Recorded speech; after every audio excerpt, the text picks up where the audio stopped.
السلام علیکم، آپ دیکھ رہے ہیں ہو کیا رہا ہے۔ میں ہوں Faisal Abbasi, group editor 92 news. Irshad Ahmed Arif Sahab ساتھ ہیں۔ شکریہ ارشاد صاحب آپ کا۔ اسلام آباد ہائی کورٹ کے چیف جسٹس سرفراز ڈوگر اور جسٹس اعظم خان پر مشتمل 2 رکنی بینچ نے فیصلہ دیا ہے کہ اسلام آباد ہائی کورٹ کے ہی جسٹس طارق جہانگیری کی ڈگری جعلی ہے اور اس بنا پہ انہیں ان کے عہدے سے ہٹایا جاتا ہے۔ وزارت قانون کو یہ کہا گیا ہے کہ جو ان کا تقرر ہے، نوٹیفیکیشن ہے، اب اس کو ڈی نوٹیفائی کیا جائے۔ اس طرح جسٹس طارق جہانگیری اسلام آباد ہائی کورٹ کے جج نہیں رہے ہیں۔ جسٹس طارق جہانگیری کی تمام درخواستیں مسترد ہوئی ہیں اور جسٹس طارق جہانگیری نے جواب بھی اپنا جمع نہیں کروایا ہے۔ جسٹس طارق جہانگیری کی جو کالج اور یونیورسٹی کی اسناد ہیں ان کا بھی ریکارڈ نہیں ملا ہے۔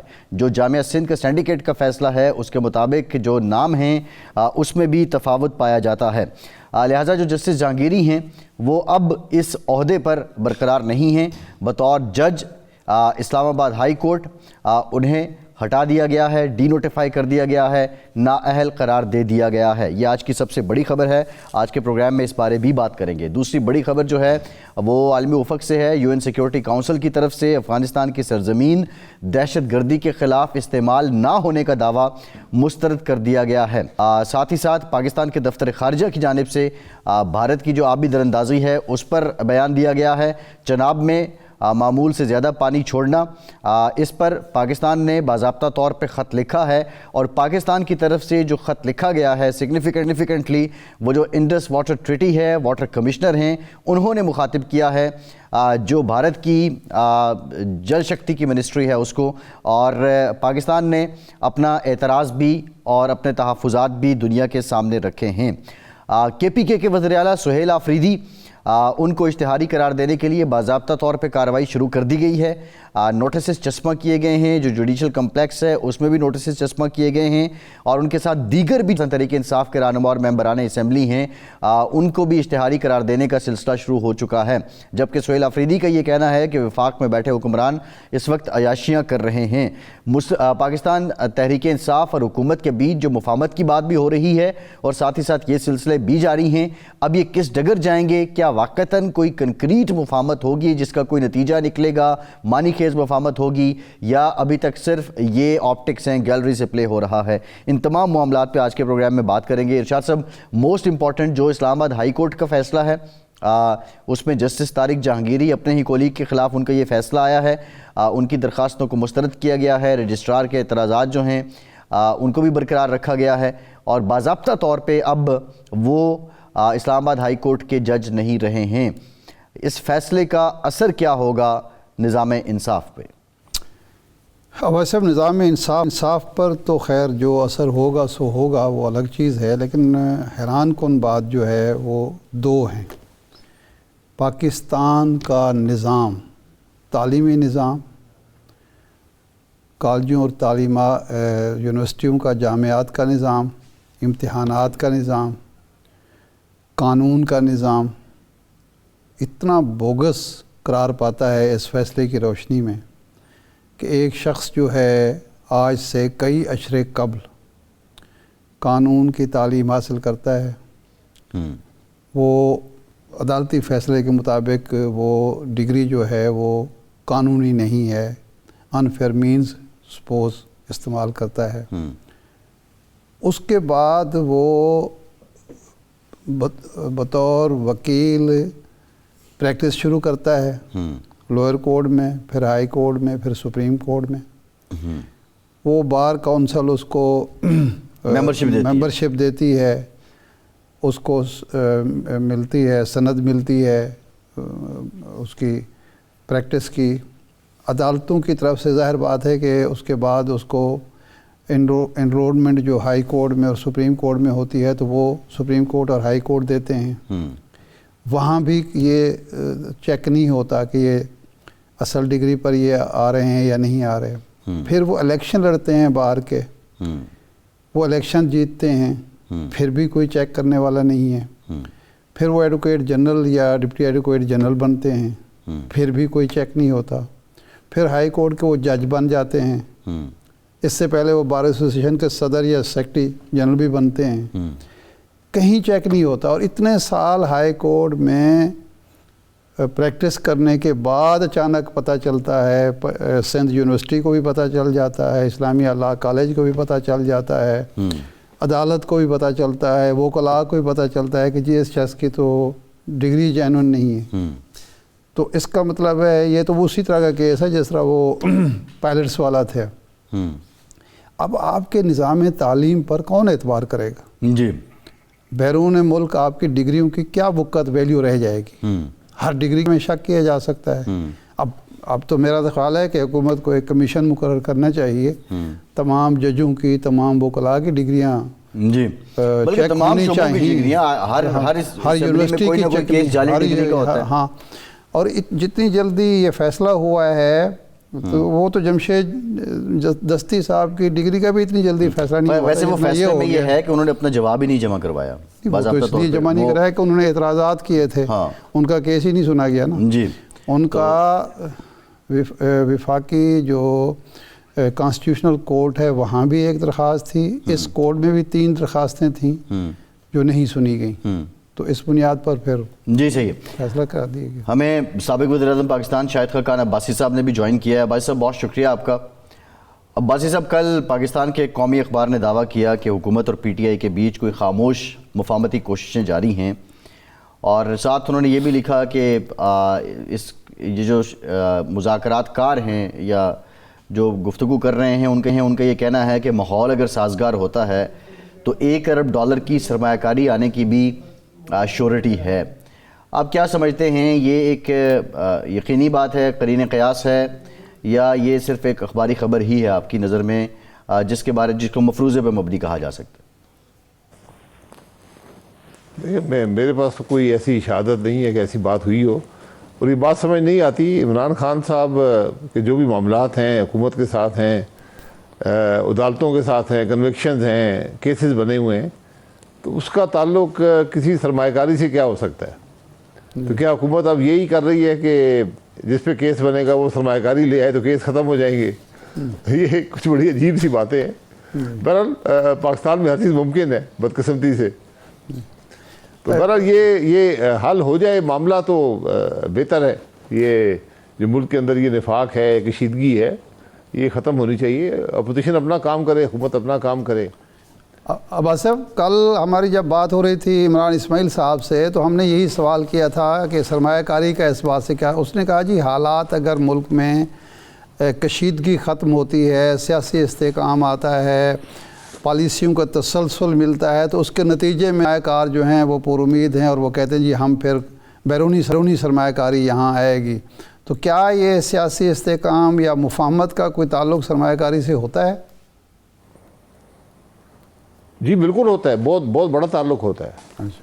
اگر ملک میں سیاسی استحکام ہوگا، ملک کے اندر یہ جو آپس میں ایک کشیدگی ہے ملک کے نظام کے اندر، یہ نفاق ختم ہوتا ہے، تو اس سے سرمایہ کاری بھی بڑا اثر پڑتا ہے.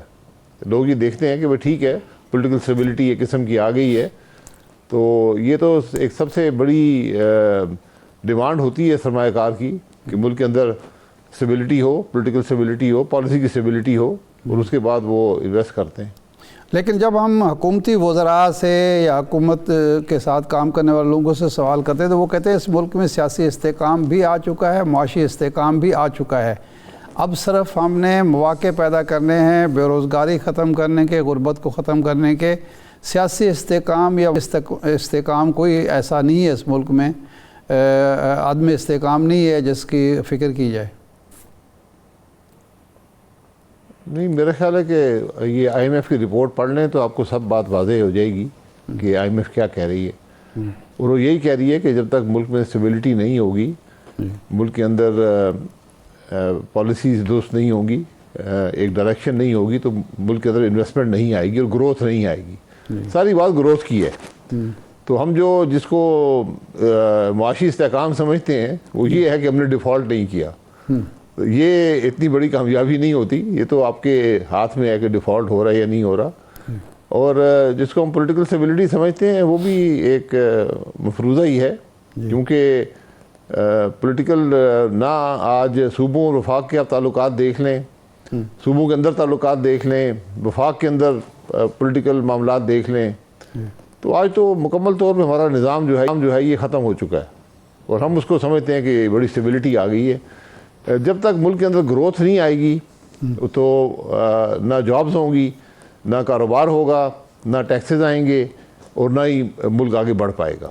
یہ بنیادی بات ہے کہ ملک میں یہ جو انتشار ہے یہ ختم ہو، اور ملک کے اندر انویسٹمنٹ جو ہے وہ لوگ کر سکیں۔ آج بڑی واضح بات ہے کہ جو انویسٹر، اگر آپ کے اپنے ملک کا انویسٹر انویسٹ نہیں کر رہا تو باہر سے انویسٹمنٹ کیسے آئے گی؟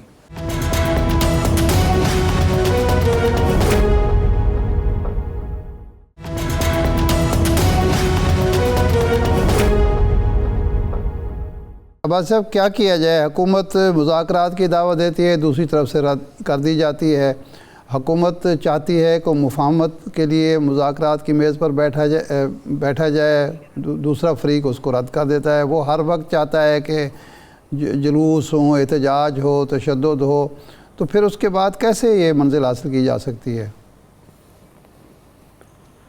دیکھیں، یہ معاملات جو ہیں یک طرفہ نہیں ہوتے۔ یہاں جو خلیج ہے یہ بڑا گہرا بھی ہے اور وسیع بھی ہے، کیونکہ ایک جو اپوزیشن ہے وہ کہتی ہے کہ ہمارا الیکشن چوری ہو گیا، حکومت جو ہے وہ کہتی ہے کہ نہیں، ہم تو اقتدار میں آ گئے، جیسے بھی آ گئے ہم اقتدار میں ہیں، ہم تو نہیں چھوڑیں گے۔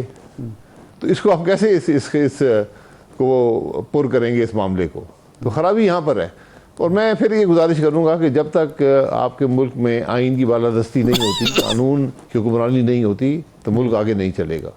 یہ ہمیں بڑی معمولی سی باتیں لگتی ہیں، بڑی ہم اس کو بڑی تضحیق کے ساتھ دیکھتے ہیں ایسے معاملات کو، لیکن یہ حقیقت ہے کہ اگر ایک چیز آج پاکستان کو چاہیے تو وہ قانون کی بالادستی چاہیے۔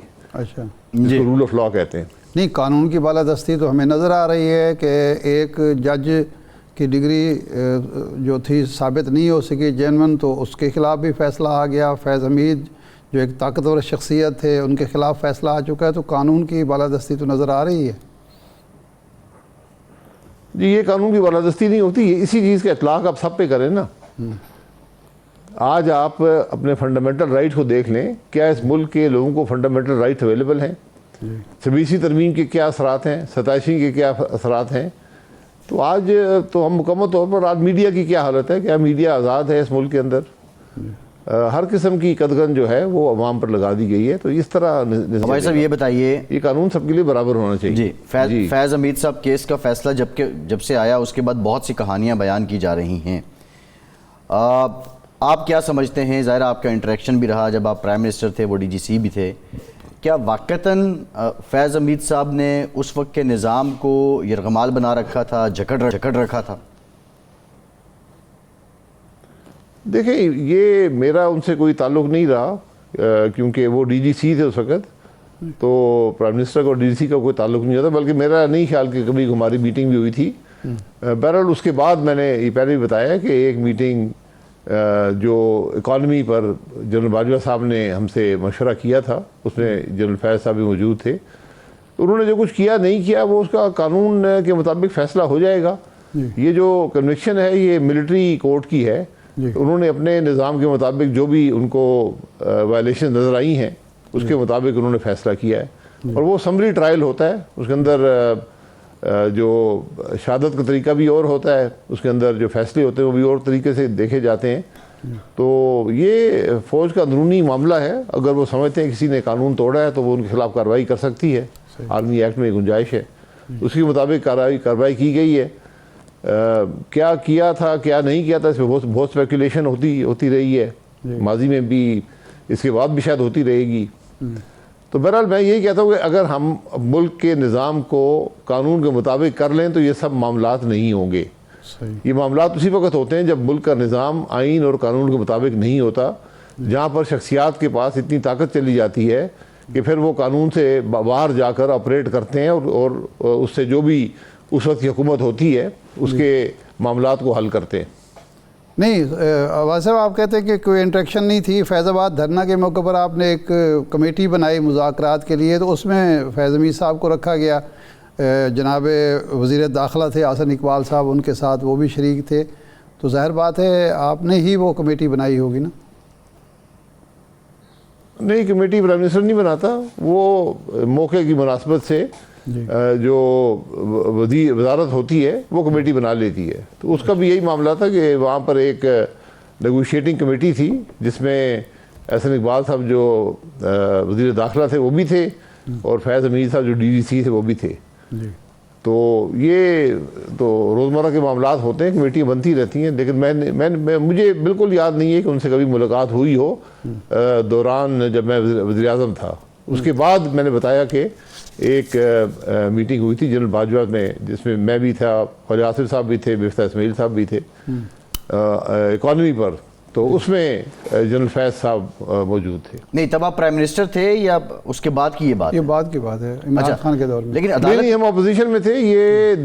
یہ نومبر 2018 کی بات ہے. صحیح. اچھا، یہ جو فیض آباد دھرنے سے متعلق کمیشن تھا، اس میں آپ نے یہ اسٹیٹمنٹ نہیں دی تھی کہ فیض حمید کو میں نے اسائن کیا تھا، میں نے کہا تھا ISI سے کہ وہ جا کے بات کریں بطور پرائم منسٹر؟ نہیں، یہ میرا کام نہیں ہوتا، یہ ادارے کرتے ہیں آپس میں. تو یہ وزیر داخلہ ہی اس کو ہینڈل کرتے تھے، تو وہ شامل تھے اس کے اندر. صحیح. وہی فیصلے کرتے تھے. اس میں میں نے پہلے بھی یہ بات کہی ہے کہ میں نے احسن اقبال صاحب کو کہا تھا کہ آپ اس میں سائن وائن نہ کریں، کیونکہ یہ وزیر کا کام نہیں ہوتا. اس میں جو پولیس کے چیف ہیں یا جو کمشنر ہیں اسلام آباد کے وہ کر سکتے ہیں. بہرحال وہ سائن ہوا. تو اس کے بعد مجھے بتایا گیا کہ یہ ان کی ریکوائرمنٹ تھی جو کہ اس کے بغیر یہ معاملہ حل نہیں ہوگا. احسن اقبال صاحب نے مناسب سمجھا کہ وہ سائن کر دیں. انہوں نے سائن کیا، اور جب ایک وزیر سائن کر دے تو پھر وہ پوری کابینہ کا وہ بن جاتی ہے، ان کی ذمہ داری بن جاتی ہے. اچھا، یہ فرمایا آپ سیاسی استحکام کی بات فرما رہے ہیں. اس وقت 27ویں ترمیم آ گئی، حکومت اور حکومت کے تمام اداروں کو وہ تمام اختیارات مل گئے جو وہ چاہتے تھے، تاحیات استثناء تک مل گیا، بہت سارے انتظامات کا لیے گئے. ملک کے ایک بڑے شخص کو، طاقتور شخص کو سزا بھی دے دی گئی، قانون کی حکمرانی بھی قائم ہوگی. اب سیاسی استحکام میں رکاوٹ کیا ہے؟ دیکھیں، ہم جو قانون بناتے ہیں وہ اس لیے بناتے ہیں کہ جو لوگ حکمران ہوں ان کو سہولت مل جائے، ان کو زیادہ اختیارات مل جائیں، زیادہ طاقت مل جائے کہ وہ اپنے معاملات چلا سکیں. اور جب ہمیں وہ مل جاتا ہے تو اس کو ہم سیاسی استحکام سمجھتے ہیں. اچھا. سیاسی استحکام یہ نہیں ہوتا کہ آپ کو حکمرانی میں آسانی مل جائے. اور آپ ان جو قوانین بنے ہیں سب کو دیکھیں، ان کا بڑا ایک واضح ان کا کلیش ہے ان دونوں 26ویں ترمیم 27ویں ترمیم کا، جو بنیادی روح ہے ہمارے آئین کی. اچھا. تو یہ جو آئینی ترامیم ہوئی ہیں یہ کسی کو وقتی طور پہ اختیارات کے اضافہ یا کسی ایک ادارے کو دوسرے ادارے پر حاوی ہونے کا موقع تو مل جاتا ہے، لیکن نہ اس سے ملک کے معاملات حل ہوتے ہیں، نہ ہی اس سے ملک کے معاملات بہتر کیے جا سکتے ہیں، بلکہ مزید خرابی پیدا ہوتی ہے. جی، ایک بریک ارشاد صاحب لے لیتے ہیں. بریک کے بعد واپس آتے ہیں، یہیں سے گفتگو کا سلسلہ جوڑیں گے. ہمارے ساتھ رہیے.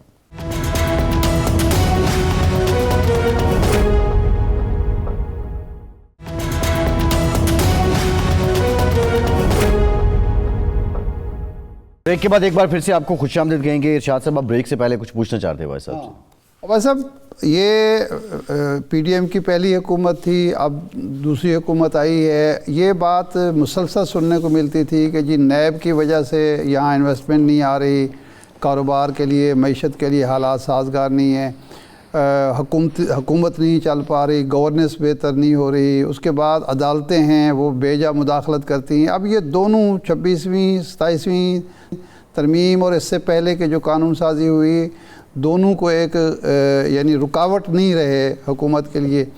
تو اب حکومت کی کارکردگی پر پھر کیوں سوال اٹھ رہے ہیں، اور معیشت کیوں بہتر نہیں ہو رہی، جبکہ کوئی رکاوٹ نہ معیشت کے راستے میں ہے نہ گورننس کے راستے میں ہے؟ نہیں، یہ ہماری خام خیالی ہے کہ ہم نے 26ویں 27ویں ترمیم سے ہم نے تمام رکاوٹیں جو ہمارے راستے میں تھیں وہ دور کر دی ہیں. میں نے پہلے کہا کہ رکاوٹیں دور کرنے سے معاملات حل نہیں ہوتے.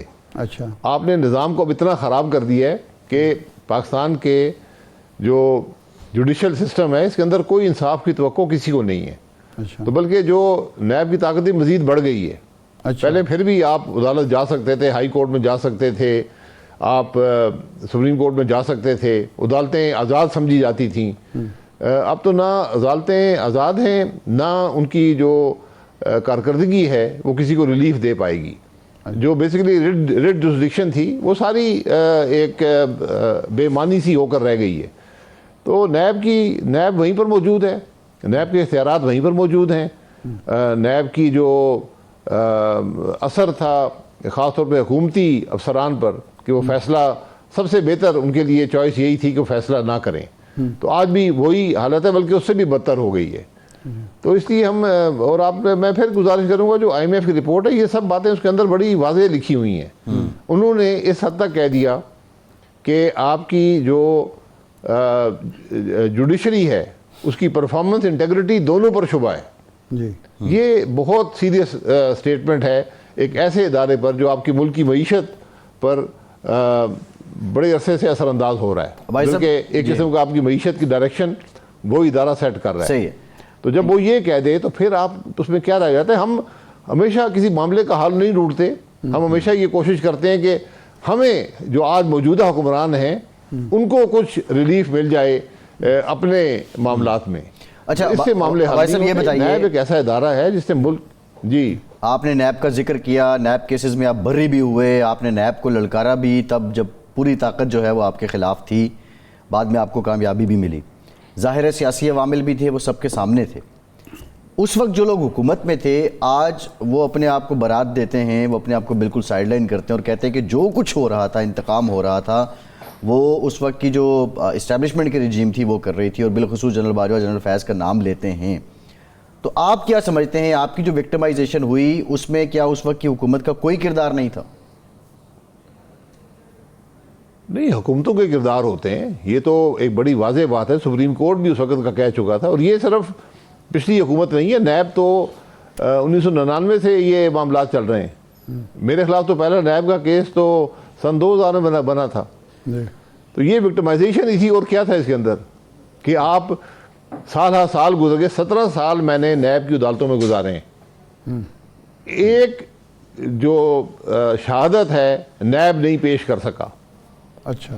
تو جب ایسے معاملات ہوں کہ آپ کے پاس اتنا عرصہ گزر جائے، 17 سال گزر جائیں، آپ شہادت نہ پیش کر سکیں، پروسیکیوٹ نہ کر سکیں، صرف ایک ادارے کو استعمال کریں کسی کو سیاسی طور پر دبانے کے لیے.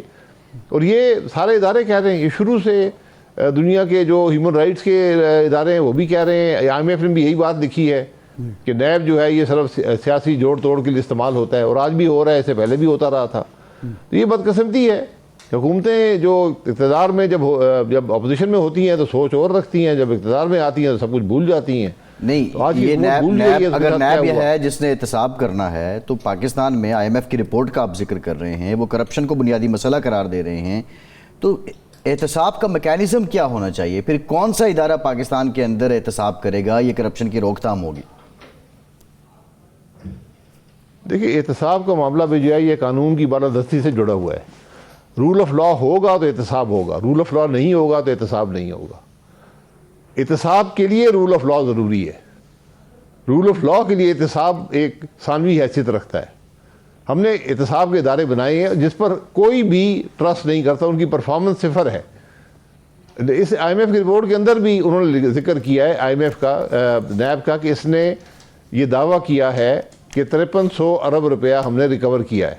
بلکہ اگر آپ جو نیب کی رپورٹیں ہیں ان کو پڑھیں تو اس سے بھی زیادہ دعوے کیے گئے ہیں. وہ تقریباً 11,000 ارب تک بات جاتی ہے. بہت لمبی رقم ہے، میں شاید بھول گیا ہوں 1100 ارب ہے یا 11,000 ارب. 6,300 ارب ہے.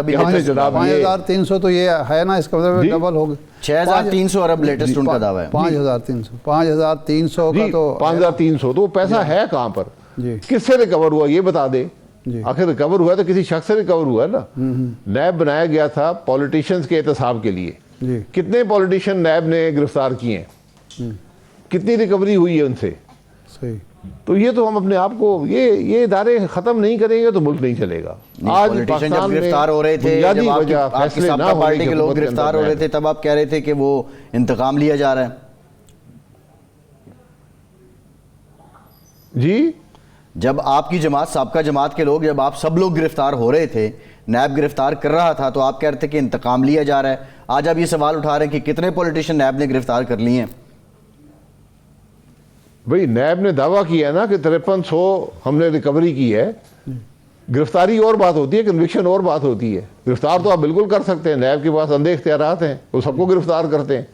آج تو جتنے لوگ اقتدار میں بیٹھے ہیں، آج آپ پاکستان کے ہر آئینی عہدیدار کو دیکھ لیں جو سیاسی نظام کا حصہ ہے، وہ سب جیلیں بھگت کے آئے ہیں نیب کی، لیکن کنوکشن کوئی نہیں ہے. تو یہ جو 5300 آپ نے ریکور کیا، کس سے ریکور کیا ہے؟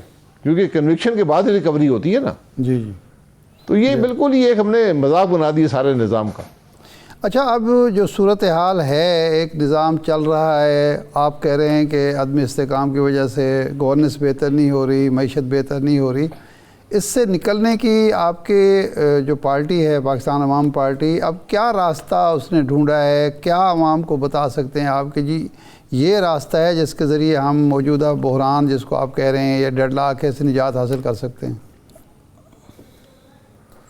سر بحران تو میں ایک لفظ استعمال کر رہا ہوں نا، جی. سارا پاکستان پریشان ہے. اچھا. جس ملک میں وہ لوگ جو کاروبار کر رہے ہیں، جی اگر وہ اپنے کاروبار کو نہیں بڑھا رہے، مزید انویسٹمنٹ نہیں کر رہے، تو کیا کوئی شخص باہر سے آ کے انویسٹ کرے گا آپ کے ملک میں؟ آج آپ کا انویسٹر پاکستان سے پیسے لے کر باہر جا رہا ہے، کیونکہ وہ یہ سمجھتا ہے کہ میرا انویسٹمنٹ یہاں محفوظ نہیں ہے، یہاں پالیسی کا استحکام نہیں ہے، یہاں پولیٹیکل اسٹیبلٹی نہیں ہے. تو یہ جب معاملات ہوں گے تو پھر معاملہ آپ کا ملک آگے نہیں بڑھ پائے گا. حل کیا ہے؟ ہر ایک حل کی بات کرتا ہے، حل کی بات بالکل کرنی چاہیے. جی. حل کی پہلی ڈیمانڈ ہے کہ ملک کے اندر رول آف لا ہو. اچھا. جس ملک میں رول آف لا نہیں ہوتا وہ ترقی نہیں کرتا. جی. پچھلے سال جن لوگوں نے نوبل پرائز جیتا تھا، ان کی بیسک، ان کی جو سارا اخذ انہوں نے کیا تھا اپنی ریسرچ میں، وہ یہی تھا کہ جس ملک میں رول آف لا نہیں ہوتا وہ ترقی نہیں کرتا. یہ پہلا سٹیپ ہے آپ کے. اس کے بعد پالیسیز آپ نے بنانی ہے جو ملک کو ترقی دے سکیں. وہ وقت کے ساتھ بنتی رہتی ہیں، لیکن بنیاد جو ہے اس کی رکھی جاتی ہے رول آف لا پر. صحیح ہے. عباس صاحب، ابھی پاکستان تحریک انصاف نے خود کو پھر سے منظم کرنے کی کوشش کی ہے، ایک نئی سیاسی کمیٹی بنائی ہے، اور اس میں دل انہوں نے اتنا وسیع کیا ہے کہ اس کے ممبران میں محمود اچکزئی صاحب بھی ہیں اور علامہ راجہ ناصر عباس صاحب بھی ہیں. پھر مولانا صاحب سے بھی کوئی بات بن رہی ہے کہ شاید کوئی الائنس بن جائے. تو آپ کیا سمجھتے ہیں کہ یہ بڑی سینڈ ڈیسیژن ہے یا ان کی مجبوری ہے، انہیں یہ فیصلہ لینا پڑا ہے، اور واقعتاً اب کوئی بڑی قوی اور جاندار قسم کا اپوزیشن الائنس بن پائے گا؟ دیکھیں، جب بھی اپوزیشن اپنے معاملات میں وسعت پیدا کرے، اپنے رینکس کے اندر جگہ پیدا کرے دوسروں کے لیے، تو یہ ایک بہت اچھا سٹیپ ہوتا ہے. اپوزیشن نے تو قدم اٹھایا. محمود خان اچکزئی صاحب جو ہیں ان کو قومی اسمبلی میں لیڈر دی اپوزیشن نامزد کیا گیا. سینٹ میں راجہ ناصر صاحب کو کیا گیا. ان دونوں کے جمہوری کریڈنشیلز، ان کے ڈیموکریٹک کریڈنشیلز، پارلیمنٹری کریڈنشیلز یہ بڑے واضح ہیں. ان کے موقف بھی بڑے واضح ہیں. اب یہاں پر مسئلہ یہ ہے کہ حکومت قبول کرنے کو تیار نہیں ہے. آج تک نہ محمود خان اچکزئی کو قبول کیا گیا ہے اسپیکر صاحب کی طرف سے کہ یہ لیڈر دی اپوزیشن ہے، اور نہ ہی راجہ ناصر عباس صاحب کو قبول کیا گیا ہے. تو اب تو حالت یہ ہے کہ حکومت جو ہے وہ اپوزیشن کو بھی چلنے نہیں دینا چاہتی کہ یہ اپوزیشن کرنے کے قابل بھی نہ رہے، نظام کو ہی ختم کر دیا. تو ایسے معاملات میں بات آگے بڑھے گی نہیں. ذرا تھوڑی دل میں، ذہن میں یہ وسعت پیدا کرنی پڑے گی، ایک دوسرے کو سمجھنا پڑے گا ملک کے معاملات کے، آج ملک کے لوگوں کی تکلیف کیا ہے، اس کا حل کیا ہے. جب یہ اس پہ آپ بات کریں گے تو آپ کو راستہ نظر آ جائے گا.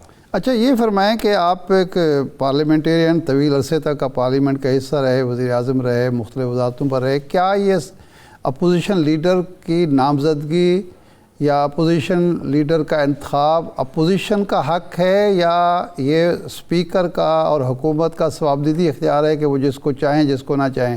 ہم مشرف کے دور میں جاتے ہیں تو اس وقت یہ اختیار اسپیکر کو دیا گیا تھا، اور اس وقت امیر حسین صاحب نے بجائے مخدوم امین فہیم کے بجائے مولانا فضل الرحمان صاحب کو نامزد کر دیا تھا. تو اب بھی وہی صورتحال ہے اور یہ اپوزیشن کے اسپیکر کے پاس ثوابدیدی اختیار ہے؟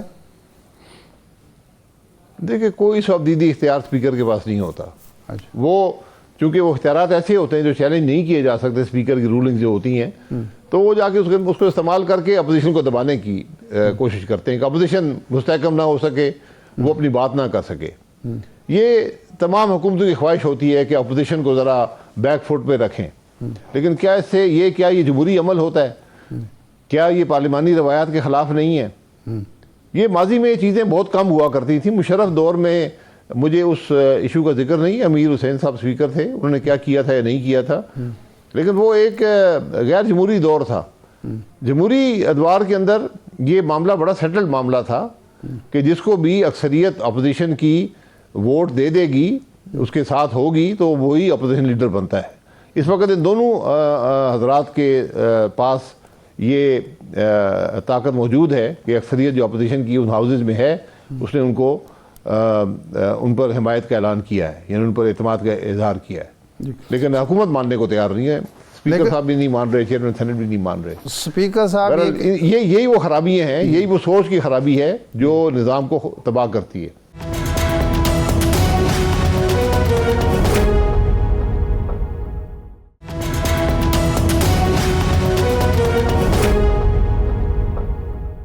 اسپیکر صاحب یہ کہتے ہیں کہ جن ارکان نے دستخط کیے ہیں اس سمری پر یا اس اپیل جو بھیجی گئی ہے اپوزیشن کی طرف سے, ان میں سے بعض ارکان نے مجھے کہا جی ہم تو پسند نہیں کرتے ان کو, لیکن قیادت کا حکم ہے, اس لیے میں ویریفائی کرنا چاہتا ہوں کہ یہ سارے لوگ 70 یا 75 یا 80 جو لوگ ہیں یہ چاہتے بھی ہیں ان کو اپوزیشن لیڈر نامزد کرنا یا مجبوری میں دستخط کر دیے ہیں, تو میں ویریفائی کیے بغیر کسی کو نامزد کیسے کروں؟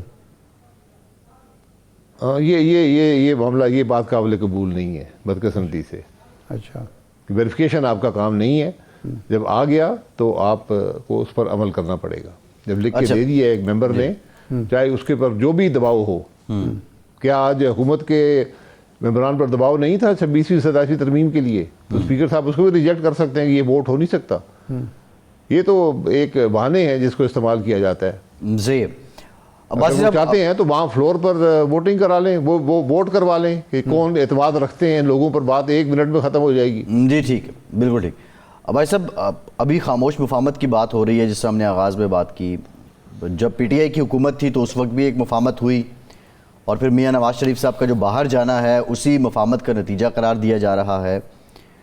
آپ نے کیا وٹنس کیا اس مفاہمت میں؟ کس سے گفتگو ہوئی؟ شرائط کیا طے ہوئی تھیں؟ اور آخر کیا رکاوٹ بنی کہ نواز شریف صاحب تو باہر چلے گئے اور مریم نواز صاحبہ باہر نہ جا سکیں؟ ان کو جانے سے کس نے روکا تھا؟ یار مجھے ان معاملات کا علم نہیں ہے, میں اس وقت جیل میں تھا.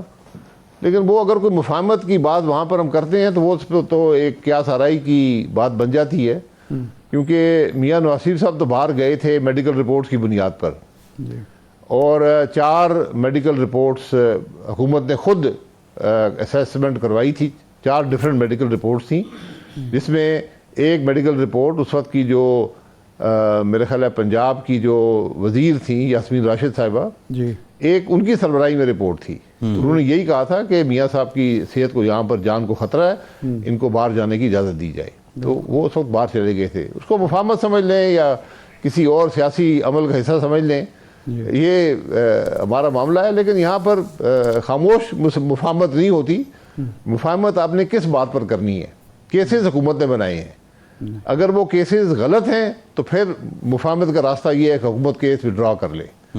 اگر آپ کے نے کنوکشن ہو گئی ہے, اس میں مفاہمت کا ایک ہی راستہ ہوتا ہے کہ عدالتیں جو ہیں وہ آپ کو ریلیف دے دیں. نہیں عباس صاحب, جو طریقے آپ دیکھیے, ہمیں بہت اچھے طریقے سے یاد ہے کہ آپ 2020-21 میں بات کیا کرتے تھے پروگرامز میں آ کے.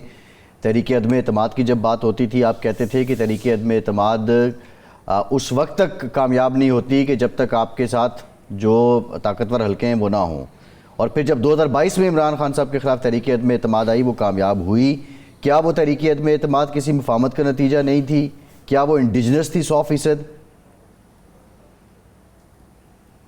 نہیں دیکھیں, مفاہمت آپ کس کو کہتے ہیں؟ میں آج بھی اس بات پہ قائم ہوں کہ ہمارا نظام اس حد تک بگڑ چکا ہے کہ اگر کا اس پہ عمل دخل نہیں ہوگا تو یہ نہیں ہوگا. اور اس کی 2 بڑی واضح مثالیں ہیں. ایک, جب عمران خان صاحب نے اعتماد کا ووٹ لیا تھا اور اس کا بعد میں عمران خان صاحب نے بھی اور جنرل باجوہ صاحب نے بھی اعتراف کیا کہ لوگ جو ممبر تھے پورے کر کے باجوہ صاحب نے دیے تھے. جو 2022 میں عدم اعتماد کامیاب ہوا، اس کے اندر یقیناً اگر انٹرفیئرنس ہوتی تو وہ عمل کامیاب نہ ہوتا. یعنی اس میں اگر باجوہ صاحب یہ چاہتے کہ اس کو روک، کیونکہ چند ہفتے پہلے تو انہوں نے نمبر پورے کر کے دیے تھے، اس دفعہ انہوں نے نمبر پورے کر کے نہیں دیے، تو اس وقت انٹرفیئرنس یہ تھی کہ اس میں عمل دخل نہیں ہوا. یعنی فوج نیوٹرل تھی، باجوہ صاحب نیوٹرل تھے. اچھا یہ راز بھی آپ بتا ہی دیں. نیوٹرل نہیں، نیوٹرل سمجھے جو بھی تھے. جی ہاں، توقع عمران خان صاحب کی توقع یہ تھی، جو اس کا انہوں نے اظہار بھی کیا ہے کہ مجھے یہ مدد کریں گے اس میں عدم اعتماد سے بچنے میں، لیکن انہوں نے مدد نہیں کی. تو اس طرح ہم نے پورے نظام کو اتنا وہ تباہ کر دی ہے کہ پارلیمان جو ہے اپنے نہ آئین نہ قانون کے مطابق چلتا ہے. اچھا یہ بات بھی آپ بتا ہی دیں، آپ جنرل سیکرٹری تھے پی ڈی ایم کے، کہ پی ڈی ایم سے نکل گئی پیپلز پارٹی، بلکہ آپ نے نکال دیا اس کو، اس کے بعد اچانک پھر کس طرح متحد ہوگی پی ڈی ایم؟ وہ بھی اشیر بات تھی کہیں؟ نہیں، پی ڈی ایم متحد کبھی نہیں ہوئی. پی ڈی ایم میں پیپلز پارٹی کو ایک شو کاز نوٹس دیا گیا تھا، انہوں نے جواب نہیں دیا تو ان کو نکال دیا گیا تھا. جی. اور اس کے بعد وہ پی ڈی ایم میں واپس شامل نہیں ہوئے. جی. نہیں، یہ جو ایک اصطلاح استعمال ہوتی ہے کہ پی ڈی ایم کی حکومت ہے، پی ڈی ایم کی حکومت وہ نہیں تھی. یہ جو پی ڈی ایم باقی رہ گئی تھی پیپلز پارٹی کے بغیر اور اے این پی کے بغیر، یہ اس کی اور پیپلز پارٹی اور اے این پی اس میں شامل ہوئی تھی تو حکومت بنی تھی. نہیں، جو 23 تک حکومت رہی ہے وہ حکومت نہیں. یہ کہہ رہے تھے نا کہ یہ پی ڈی ایم اور پیپلز پارٹی پھر اکٹھے کیسے ہو گئے اچانک؟ ذرا اکٹھے تو ہو جاتے ہیں، تو ان کو سیاسی ان کو اس میں مفاد ہوگا تو اکٹھے ہو گئے. اس کے بعد بھی جب حکومت بنی ہے 2024 کے الیکشن کے بعد، تو آج بھی اکٹھے ہیں. اچھا. لیکن وہ پی ڈی ایم حکومت نہیں تھی، اس وقت Peoples party P D M میں شامل نہیں تھی. وہ پی ڈی ایم کی جو جماعتیں تھیں ان کے ساتھ مل کر انہوں نے حکومت بنائی جو 2022 میں بنی تھی. جی ٹھیک، بہت شکریہ سابق پاکستان اور سربراہ عوام پاکستان پارٹی شاہد خاقان عباسی صاحب، آپ کے وقت کا. ہمیں جوائن کیا ہے پاکستان کے معینات سفارتکار جمیل احمد خان صاحب نے. جمیل صاحب بہت شکریہ آپ کے وقت کا. جمیل صاحب، یو این سیکیورٹی کونسل نے یہ افغانستان کا یہ دعویٰ مسترد کر دیا کہ ان کی سرزمین دہشت گردی کے لیے استعمال نہیں ہوتی. کتنا بڑا سیٹ بیک ہے کابل حکومت کے لیے، جو پہلے سے چیلنجز کا شکار ہے، ملک اس کو قبول نہیں کر رہے ہیں، انٹرنیشنل باڈی پہ اس کو ریکگنیشن نہیں مل رہی ہے، فنڈز ان کے منجمد ہیں. ایک بہت خطرناک موڑ کے طرف ساری سچویشن جا رہی ہے.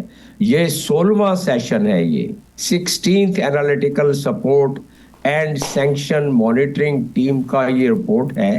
اس 16th رپورٹ میں تسلسل کے ساتھ یہ بتایا گیا ہے کہ افغانستان میں ٹیررسٹ گروپ ہیں اور مسلسل اس کی ایک ترویج اور اس میں ایک اضافہ بھی ہو رہا ہے. اور یہ جو کل پیش ہوئی ہے رپورٹ، اس میں تمام ممبر نے اس میں گفتگو بھی کی ہے جو سیکیورٹی کونسل کے ممبرز ہیں. خاص طور پر چیدہ 2-3 میں پوائنٹس بتاؤں گا جو یونائٹڈ اسٹیٹس کے ممبر نے جو باتیں ادھر کی ہیں. لیکن اس سے پہلے میں یہ بتاتا چلوں کہ یہ بالکل ایک تسلسل ہے. دوحہ ایگریمنٹ سے لے کے سپٹمبر 2021 سے لے کے اب تک جو 16 رپورٹیں یونائٹڈ نیشنز کی ہیں اور جو متعدد باقی foreign ministers meeting, trilateral, quadrilateral اور بہت بے شمار میٹنگز ہوئی ہیں جو ریجنل لیول پہ Russia, China, Afghanistan, Iran, China, Afghanistan, Central Asian country جو 14 کو ہوئی ہے. اسی طرح کوئی تقریباً 10 کے قریب میٹنگ ہو چکی ہیں. افغانستان کے طالبان نے کسی ایک کو بھی نہیں مارا. اس میں جو بات ایک خطرناک موڑ کی طرف جا رہی ہے کہ جو وہاں ان کی پرماننٹ ریپرزنٹیٹیو ہیں یونائٹڈ نیشنز میں، کل جب انہوں نے اس پر گفتگو کی اور تقریر کی تو انہوں نے بتایا کہ یہ ایک لینڈسکیپ، سیکیورٹی لینڈسکیپ ایسا بن رہا ہے افغانستان میں کہ جس میں ٹیررسٹ مزید پنپتے جا رہے ہیں، بڑھتے جا رہے ہیں اور ساتھ ساتھ القاعدہ اور ٹی ٹی پی کا بالکل میلاپ ہو گیا ہے. اور اس میں ماں سوائے چند طالبان لیڈر کے زیادہ تر سپورٹ کر رہے ہیں ان کو. یہ اس میں رپورٹ میں انہوں نے بتایا ہے. لیکن وہ کہتے ہیں کہ ہم اس چیز کو نہیں مانتے کہ طالبان ہمیشہ یہ ڈینائی کرتے رہے کہ وہاں نہیں ہے. پھر انہوں نے نام لیے اس رپورٹ میں، جو مانیٹرنگ ٹیم نے نام لے کے جو سبمٹ کیے جس میں سارا بحث مباحثہ ہوا ہے، اور اس میں کہا ہے کہ یہ جو ٹی ٹی پی، یہ داعش، خراسان، ٹی ٹی پی، القاعدہ، ETIM East Turkmenistan Islamic movement اور جامعۃ انصاراللہ اور اتحاد المجاہدین اور باقی بہت سارے. آپ کو یہ میں بتاتا چلوں کہ میری ایک بہت کلیدی شخصیت سے گفتگو ہو رہی تھی جو کہ تمام معاملات کو ڈیل بھی کرتے ہیں. انہوں نے بتایا کہ تقریباً 27,000 مزید ٹیررسٹ آ گئے ہیں اور ظاہر ہے طالبان نے ان کو بھی بسا لیا جو کہ سیریا سے جب سیریا میں ریولوشن آیا اس کے بعد سے وہ افغانستان میں بسنا شروع ہو گیا. اس کا مطلب کیا ہوا؟ اس کا مطلب یہ ہوا کہ سیکیورٹی کونسل بار بار اس چیز کو بحث میں لے کے آ رہی ہے اور انہوں نے کہہ دیا کہ پریزیڈنٹ ٹرمپ کے لیے IS یعنی کہ داعش کیا پھیلنا اور خطرے کا باعث بننا وہ کبھی برداشت نہیں کیا جائے گا، نہ صرف افغانستان بلکہ اور کہیں بھی وہ ہو. اور پھر انہوں نے کہا کہ جس طریقے سے اس مانیٹرنگ ٹیم میں گفتگو ہوئی اور بحث ہوئی کہ جس طریقے سے گروپس پروان چڑھ رہے ہیں یہ گروپ آگے جا کے افغانستان سے اٹیک کی تیاریاں کر رہے ہیں، لہٰذا ہم جہاں جہاں یہ ہوں گے وہاں وہاں ہم نے ان کو نشانہ بنانا ہے. اچھا یہ امریکہ کے جمیل صاحب یہ فرمائیں کہ پاکستان تو دہشت گردی کا شکار ہے، نشانہ بن رہا ہے، اور کون کون سے ہمسائے نشانہ بن سکتے ہیں؟ یہ جو مختلف گروپ اکٹھے ہو گئے ہیں تو یہ گروپ صرف ان کا ٹارگٹ پاکستان تو نہیں ہو سکتا، اور کہاں کہاں یہ مار کر سکتے ہیں اور اس کے نتیجے میں افغانستان کس قسم کی مشکلات کا شکار ہوگا؟ اس پہ بڑی ایک واضح رپورٹ ہے، انٹیلیجنس رپورٹ امریکن انٹیلیجنس نے اس میں شائع کی ہے 2.5-3 مہینے پہلے، اور انہوں نے کہا ہے کہ ابھی اس قابل ہو گئے ہیں ٹیررسٹ گروپ وہاں اور خاص طور پہ داعش جو کہ امریکہ پر بھی حملہ کر سکتے ہیں. تو اس کا مطلب یہ ہوا کہ وہ تو 7 سمندر پار اگر حملہ کر سکتے ہیں تو گرد و نواح کے ممالک تو کوئی ہے ہی نہیں. ظاہر ہے جو چائنا کیوں اتنا کنسرن ہے، ETM جو ایسٹ ترکمانستان اسلامک موومنٹ ہے اس سے چائنا کنسرن ہے. اسی طرح ازبکستان، اسی طرح کرگستان ابھی جو واقعہ ہوا جس میں کہ چائنیز انہوں نے ہلاک کر دیے ہیں اپنے. تو یہ تمام کے تمام تو کنسرن ریجنل ہیں. ریجنل کنسرن کیا، رشیا 3 دفعہ میٹنگ کر چکا ہے، بہت کوشش کر رہا ہے کہ کسی طریقے سے یہ طالبان اس چیز پہ راضی ہو جائے کہ ان پہ کنٹرول پایا جا سکے. پاکستان نے تو آپ کو یاد ہوگا کہ ترکیے میں جب ہماری ثالثوں نے ان کے ساتھ ہماری میٹنگ کرائی تو یہاں تک کہہ دیا ثالثوں نے بھی کہ اگر آپ کے پاس وہ کیپیبلٹی یا وہ معاملات اگر آپ سے سمجھتے ہیں کہ آپ کو ضرورت ہے مدد کی تو ہم آپ کو مدد کرنے کو تیار ہیں، لیکن اس پر بھی نہیں مانے. تو اب اس کا مطلب میں نے جو ایک لفظ استعمال کیا ابتدا میں کہ خطرناک رخ میں بات جا رہی ہے، مجھے یا مجھ جیسے بہت سارے لوگوں کو، اور جو انڈیا دیا ہے کل سیکیورٹی کونسل میں پرماننٹ ریپریزنٹیٹیو جو کہ امریکہ کی ایمبیسڈر ہیں، انہوں نے کہہ دیا کہ ہم نشانہ بنا سکتے ہیں. اس کا مطلب کوئی ملٹی لیٹرل ایکشن ہو سکتا ہے افغانستان میں. بہت شکریہ ڈاکٹر جمیل صاحب آپ کے وقت کا. ارشاد صاحب آپ کا شکریہ. آج کے پروگرام سے اتنا ہی، اجازت دیجیے.